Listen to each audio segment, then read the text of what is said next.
Now, despite all the issues and problems and things that are discussed in terms of PhDs, one of the factors which people often forget is that, of course, the employment rates of PhD graduates are very high.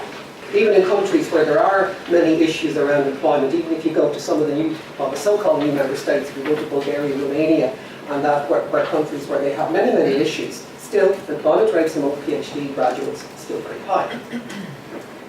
Now, the first piece of data I want to show you is there's a study carried out across 9 institutions in Europe, and this is done by the European Science Foundation quite recently. And there's a number of organisations: the Technical University of Munich, the Institute of Science and Technology in Austria, the University of Luxembourg, the Luxembourg Institute for Science and Technology, University of Split. There's a number of organisations. What they looked at was, they looked at the employment status of their doctoral holders after their doctorate. Firstly in 1 to 2 years, 3 to 4 years, 5 to 7 years.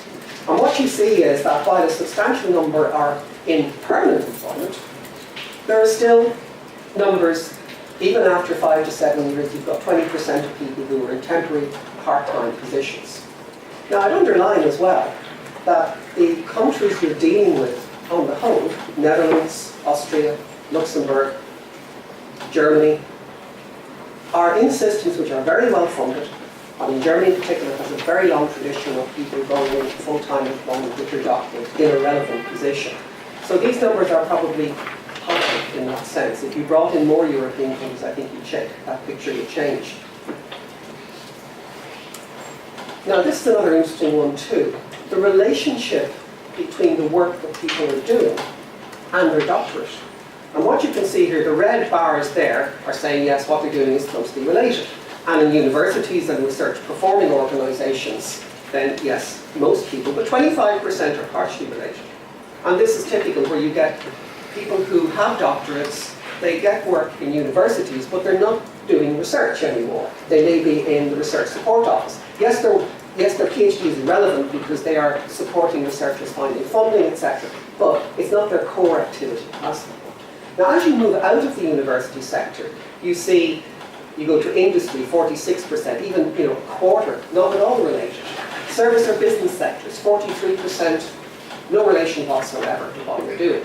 Now, I mean, in a way, one could contest that, because yes, it's not related to the piece of research they did, but the qualities they acquired in terms of their personal attributes and capabilities and skills they acquired during their PhD, I would contest, are most certainly relevant. And finally, from the same study, the minimum education requirement for their current job. So what was the minimum education requirement? Now, in the university, you see the high blues, the doctorate. You needed a doctorate. But of course, as you move out into industry, the service sectors, business sectors, government, hospitals, other sectors, that drops. The primary degree requirement would have been a master's degree. So that opens up more that whole issue about, yes, high employment, but is that employment relevant? And I think, of course, there is a bottom line here in the sense that for many people, in terms of numbers, in terms of the fact that there has been such a drive over the last 30 years to invest more in research for long-term economic and social growth, that you produce large numbers of PhDs with the realization from day one that most of them will not end up in a research position, but yet the system still drives an academic apprenticeship.